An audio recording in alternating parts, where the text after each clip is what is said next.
नमस्कार विद्यार्थी मित्रांनो.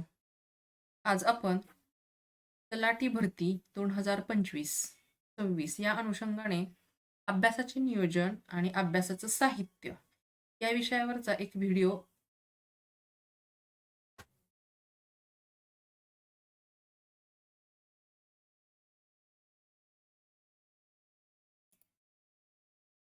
नमस्कार विद्यार्थी मित्रांनो.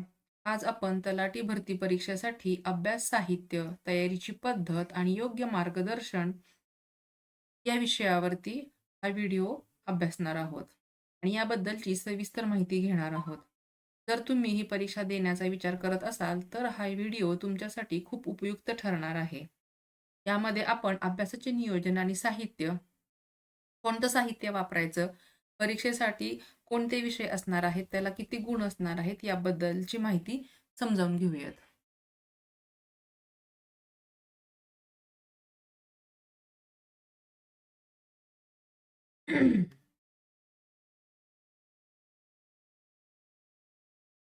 नमस्कार विद्यार्थी मित्रांनो. आज आपण तलाठी भरती परीक्षेसाठी अभ्यास साहित्य, तयारीची पद्धत आणि योग्य मार्गदर्शन याबद्दल सविस्तर माहिती घेणार आहोत.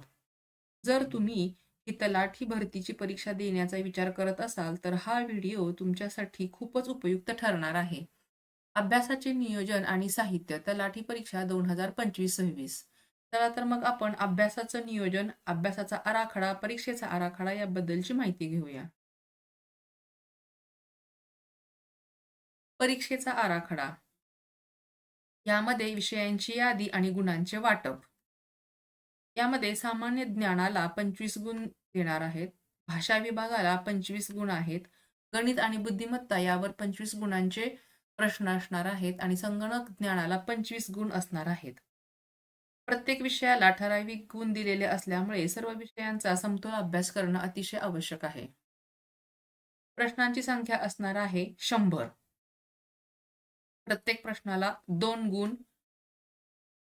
आणि नकारात्मक गुणांकन नाही, म्हणजे निगेटिव्ह मार्क सिस्टीम नाही. म्हणजे तुमचे जे काही एका प्रश्नाला 2 मार्क दिलेले आहेत आणि तुमचा तो प्रश्न बरोबर आला तर तुम्हाला तुमच्या त्या प्रश्नाचे 2 मार्क मिळणार आहेत. जर एखादा प्रश्न चुकला तर तुमचे मार्क्स कमी होणार नाहीत. सामान्य ज्ञान. या सामान्य ज्ञानामध्ये अभ्यास असणार आहे महाराष्ट्राचा इतिहास, महाराष्ट्राचा भूगोल, चालू घडामोडी याबद्दलचा. उदाहरणार्थ, इतिहासामध्ये काय येऊ शकतं तर शिवाजी महाराजांचं राज्यकारभार करण्याचं धोरण. भूगोलामध्ये महाराष्ट्रातील नद्या, डोंगर, पर्वत, अभयारण्य, प्राणी, पक्षी, प्राण्यांचं कमी होत असलेलं प्रमाण किंवा कोणत्या प्राण्यांचं, पक्ष्यांचं प्रमाण वाढत आहे याबद्दलची माहिती. नद्या, नद्या कोणत्या पश्चिम वाहिनी आहेत, पूर्व वाहिनी आहेत, दक्षिण वाहिनी आहेत याबद्दलची माहिती आणि त्याचबरोबर भौगोलिक परिस्थिती याबद्दलचे प्रश्न विचारले जाऊ शकतात. त्यानंतर येणार चालू घडामोडी. यामध्ये चालू वर्षातील महत्त्वाच्या घटना. चालू वर्षातीलच नाही तर मागच्या काही वर्षातील सुद्धा महत्त्वाच्या घटना, जसं की लोकसंख्या, स्त्री-पुरुष लोकसंख्या किंवा स्त्री-पुरुष लोकसंख्येमध्ये सुद्धा शिक्षित प्रमाण किती आहे, अशिक्षितचं प्रमाण किती आहे, कुपोषणाचं प्रमाण किती आहे, अशा प्रकारचे प्रश्न विचारू शकतात. तर त्यासाठी आपल्याला सर्वांगीण अभ्यास करणं गरजेचं आहे. हे करत असताना तुम्ही त्या प्रत्येक विषयावरच्या नोट्स काढणं, त्या टिपण करून ठेवणं आणि आपल्याला गरज असेल त्यावेळेला ते वाचणं, म्हणजे थोडक्यात पॉकेट डायरी टाइप तुम्ही अभ्यासाची सिस्टीम करू शकता. नंतर आहे मराठी आणि इंग्रजी विषय. यामध्ये मराठी व्याकरण. मराठी व्याकरणामध्ये संधी, समास, वाक्यरचना, समानार्थी शब्द, विरुद्धार्थी शब्द, म्हणी, वाक्यप्रचार यासारखे, अलंकार यासारखे प्रश्न, म्हणजे या विषयावरती प्रश्न तुम्हाला विचारले जाऊ शकतात. मागच्या काही परीक्षांमध्ये असे प्रश्न विचारलेले आहेत. आणि मराठी व्याकरणावरचे आपले जे व्हिडिओ आहेत ते तुम्ही नक्की अभ्यासा, कारण मागच्या काही प्रश्नपत्रिकांचा आधार घेऊनच आम्ही ते व्हिडिओज बनवलेले आहेत. त्याच्यामध्ये समानार्थी शब्द, विरुद्धार्थी शब्द किंवा म्हणी याबद्दलचं महत्त्वाचे अशा वाक्यप्रचार, असे महत्त्वाचे असे जे दिलेले आहेत, की जे परीक्षेच्या दृष्टीने उपयोगी पडतील. तर तुम्ही त्याचा नक्की अभ्यास करा, व्हिडिओज पहा, म्हणजे तुम्हाला व्याकरणाबद्दल अ, भीती वाटणार नाही किंवा काही शंका असतील तर त्या तुमच्या तिथंच शंकांचं निरसन होऊन जाईल. त्यानंतर आहे इंग्रजी.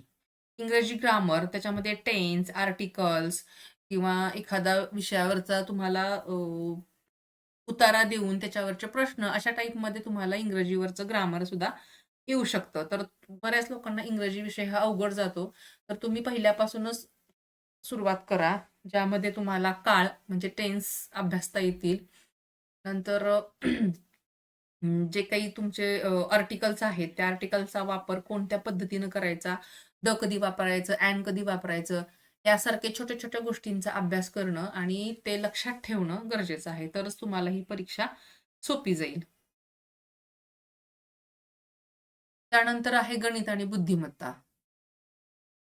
गणित बुद्धिमत्तेला सुद्धा 25 गुण आहेत आणि गणितामध्ये तुम्हाला टक्केवारी, प्रमाण, सरासरी, वेळ, वेग, काम यासारख्या घटकांवरती प्रश्न विचारले जाणार आहेत. तर हे सुद्धा तुम्ही गणिताला लोकांना खूप भीती वाटत असते, परंतु अगदी सोप्या पद्धतीनं तुम्ही किंवा थोड्याशा टिप्स वापरून जर गणितं सोडवण्याचा प्रयत्न केला किंवा वाचतानाच तुमचं गणिताचं नियोजन व्यवस्थित करत गेलात, मांडणी करत गेलात, तर तुम्हाला थोड्याच वेळामध्ये गणिताचं योग्य उत्तर काढू शकता तुम्ही.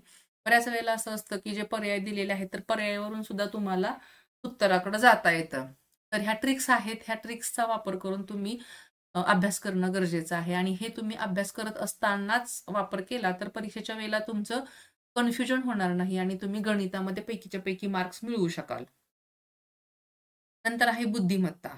बुद्धिमत्तामध्ये कोडी येतात, आकृती, क्रम, मालिकेचे प्रश्न. मालिकेचे प्रश्न म्हणजे ए क्रम जो असतो त्याप्रमाणे त्याच्यावरती विचारणारे प्रश्न असतात किंवा कोडी असतात. आकृत्या, समान दिसणाऱ्या आकृत्या आणि त्या आकृत्यांमधला फरक असतो किंवा संख्येचं वर्गमूळ, संख्येचं घनमूळ आणि मग त्याचे 3-4 क्रमानं दिलेले असतात. तर ते त्यातला गाळलेल्या जागातला जो शब्द असेल किंवा जो अंक असेल तो शोधायचा असतो. तर त्या पद्धतीनं तुम्ही त्याचा सराव करणं गरजेचं आहे आणि त्यासाठी तुम्हाला पाढे पाठ असणं आवश्यक आहे.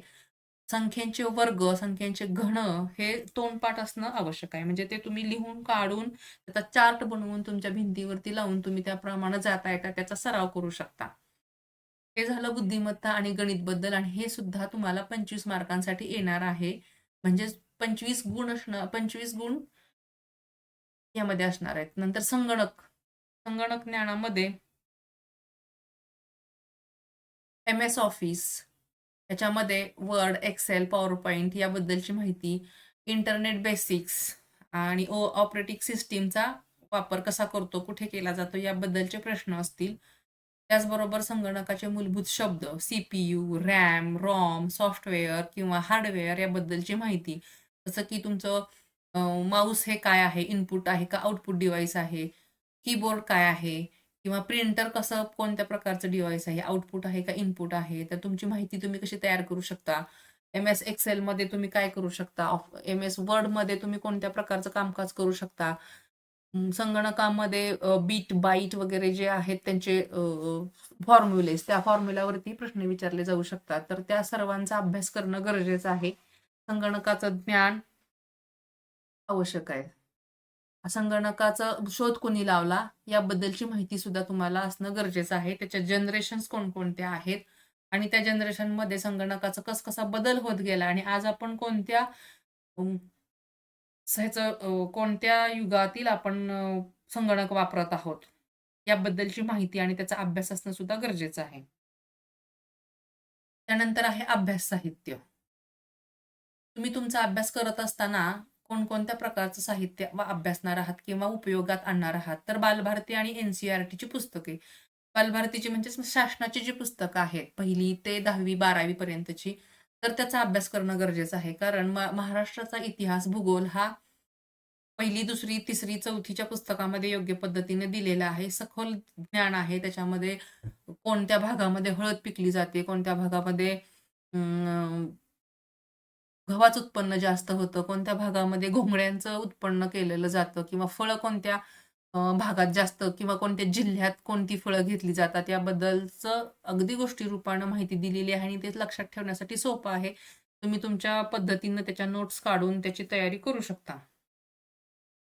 त्यानंतर हा अभ्यास करत असताना मागील वर्षांची प्रश्नपत्रिका अभ्यासणं गरजेचं आहे. आता बालभारती आणि एन-सी-ई-आर-टीची जी पुस्तकं आहेत, ती तुमची इतिहास, भूगोल, मराठी, इंग्लिश, गणित ह्या सगळ्याच विषयांसाठी या पुस्तकांचा वापर तुम्ही करू शकता, ज्याच्यामध्ये संपूर्ण तुमचा तलाठी भरतीसाठीचा अभ्यास कव्हर होऊन जाणार आहे. आणखीन काही राहिलं असेल तर मागील वर्षाच्या प्रश्नपत्रिकांचा सराव करणं गरजेचं आहे. त्या प्रश्नपत्रिका काढा, त्या वाचा, त्याचं सोडवा, म्हणजे तुम्हाला लक्षात येईल की कोणत्या प्रकारचे प्रश्न विचारले गेलेले आहेत. यामध्ये आणखीन एक आवर्जून सांगण्याचा भाग आहे, की मागच्या काही प्रश्नपत्रिकांमध्ये माहितीचा अधिकार अधिनियम 2005 यावरती सुद्धा खूप प्रश्न विचारलेले आहेत. तर तो तुम्ही अभ्यास करा. आपला त्याच्या यापूर्वीचा व्हिडिओ आहेच आहे. नंतर एक प्रश्न उत्तरांचा एम-सी-क्यूचा सुद्धा एक व्हिडिओ माहितीचा अधिकार अधिनियम 2005 वरती आपण केलेला आहे आणि अतिशय महत्त्वाचे असे प्रश्न त्याच्यामध्ये घेतलेले आहेत. तर तुम्ही त्याचाही अभ्यास करा. नंतर वरचेवर निघणारे तलाठी भरतीचे जे विशेषांक आहेत, त्या विशेषांकांचा सुद्धा तुम्ही अभ्यास केलात, तर तुम्हाला परीक्षा देताना कसलीच अडचण येणार नाही. आणि सर्व विषयांवरील आमचे जे व्हिडिओ आहेत, ते व्हिडिओ तुम्ही नक्की पहा, म्हणजे तुम्हाला अडचण येणार नाही. अगदी पेपरला जाताना सुद्धा कोणत्याही प्रकारचं टेन्शन राहणार नाही, कारण तुमचा तोपर्यंत संपूर्ण अभ्यास झालेला असणार आहे. तर हे सगळे व्हिडिओ आहेत, ते तुम्ही नक्की पहा. दररोजचं वेळापत्रक ठरवून द्या. त्यामध्ये एम-सी-क्यूचा सराव करा. सगळ्यात आधी महत्त्वाचं तर दररोज एक ठराविक वेळापत्रक तयार करून प्रत्येक विषयासाठी 2 ते 3 तास द्या. जो विषय अवघड जातो तुम्हाला त्या विषयासाठी जास्त वेळ द्या आणि बारकाईनं अभ्यास करा. वाचन मोठ्या प्रमाणामध्ये ठेवा आणि त्याच्या नोट्स काढत चला, म्हणजे तुम्हाला तो विषय अवघड वाटणार नाही. एखादा विषय जरी सोपा जात असला तरीसुद्धा त्याच्याकडे दुर्लक्ष करू नका. कारण कसं होतं, की येतंय म्हणून आपण त्याच्या ह्याच्यामध्ये जातो आणि आपल्याला ऐनवेळेला त्या प्रश्न आठवत नाहीत किंवा गोंधळल्यासारखं होतं आणि आपली सहज-सहज गोष्टींमध्ये चूक होते. तर अशा चुका करायच्या नाहीत. एम-सी-क्यूचा सराव करायचा आहे.